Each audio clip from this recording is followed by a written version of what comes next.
سلامونه نیکي احترامات ملګرو، هیله لرم تاسو به روغ جوړ صحتمند وئ. نن ورځ په دې ویډیو کې تاسو ته باینانس کې یو فری ایرډراپ در معرفي کوم چې په دې ایرډراپ کې تاسو کولی شئ $1 څخه تر $1.5 پورې کرنسي په وړیا ډول ترلاسه کړئ. نو څنګه یې ترلاسه کولی شو؟ نو ټوله طریقه یې په دې ویډیو کې درته ښایم.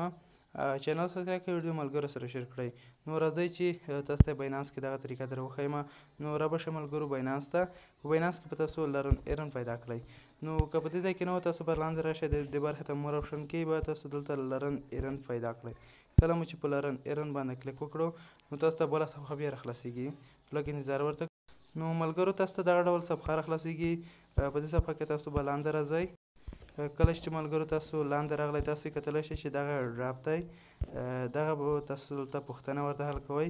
نو د هغې پوښتنې ځوابونه به تاسو ته په دې ویډیو کې هم در وښیم، په ټلګرام چینل کې هم درته اچوم چې تاسو ته اسانه شي. نو تاسو په سټارټ لرنینګ باندې کلیک وکړئ. کله مو چې په سټارټ لرنینګ باندې کلیک وکړو، نو دلته تاسو ته بله صفحه راخلاصیږي. نو لږ انتظار ورته کوئ چې موږ ته بله صفحه راخلاص شي. نو لاندې به راسره راشئ. نو ملګرو تاسو په دې کرسر باندې کلیک وکړئ. کله مو چې په دې کرسر آپشن باندې کلیک وکړو، نو لاندې به دغه سکرول کړئ، بیا به پاس راشئ. دلته به تاسو په سټارټ کوایز باندې کلیک وکړئ. کله مو چې دلته په سټارټ کوایز باندې کلیک وکړو، نو تاسو ته سمدستي پوښتنه راځي. نو د پوښتنو ځوابونه تاسو ته په دې ویډیو کې ټول درښایم. نو په لومړۍ پوښتنه کې تاسو ته ځواب درښایم.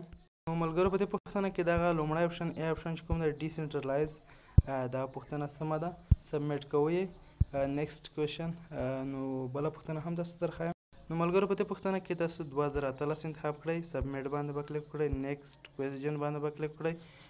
بله پوښتنه کې به تاسو نو ملګرو په دې پوښتنه کې به تاسو دغه آپشن انتخاب کړئ، دغه یو آپشن چې کوم دی په نیکسټ کوېشن باندې به کلیک وکړئ. کله مو چې په نیکسټ کوېشن باندې کلیک وکړئ، تاسو ته بله پوښتنه. نو ملګرو په دې پوښتنه کې به تاسو د لومړۍ پوښتنه ورته انتخاب کړئ، په سبمیټ باندې کړئ، نیکسټ کوېشن باندې به کلیک کړئ. نو ملګرو دا اته پوښتنې ټولې به ورته حل کوئ، صحیح ده. ملګرو په دې پوښتنه کې به تاسو دغه دوهمه پوښتنه ورته انتخاب کړئ، سبمیټ باندې به کلیک کړئ، نیکسټ کوېشن باندې به کلیک وکړئ. نو بله پوښتنه هم تاسو درښایم. نو ملګرو په دې کې به تاسو په یس باندې کلیک وکړئ، په سبمیټ باندې به کلیک وکړئ، نو په نیکسټ کوېشن باندې به کلیک وکړئ. نو ملګرو په دې پوښتنه کې به تاسو په د مانز آپشن باندې کلیک وکړئ، ریډ ورک، سیډ، نیټورک، RSN د آپشن باندې به کلیک وکړئ، سبمیټ، نیکسټ کوېشن. نو اخرنۍ پوښتنه ده، دغه پوښتنه هم تاسو ته حل کوم. نو دلته لیکلي وټ از ډریپس، دې کې به تاسو ملګرو دا کوم آپشن چې تاسو ته ښایم دغه به انتخاب کړئ. تاسو به دغه منځنی آپشن انتخاب کړئ، سبمیټ به کړئ، او ویو ریزلټ باندې به تاسو کلیک وکړئ. دلته تاسو ته ښکاري.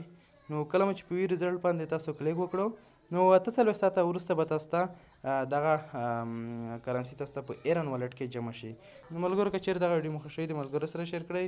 د داسې نورو ویډیوګانو لپاره زموږ چینل سبسکرایب کړئ. ښه وختونه، ښه شېبې درته غواړم.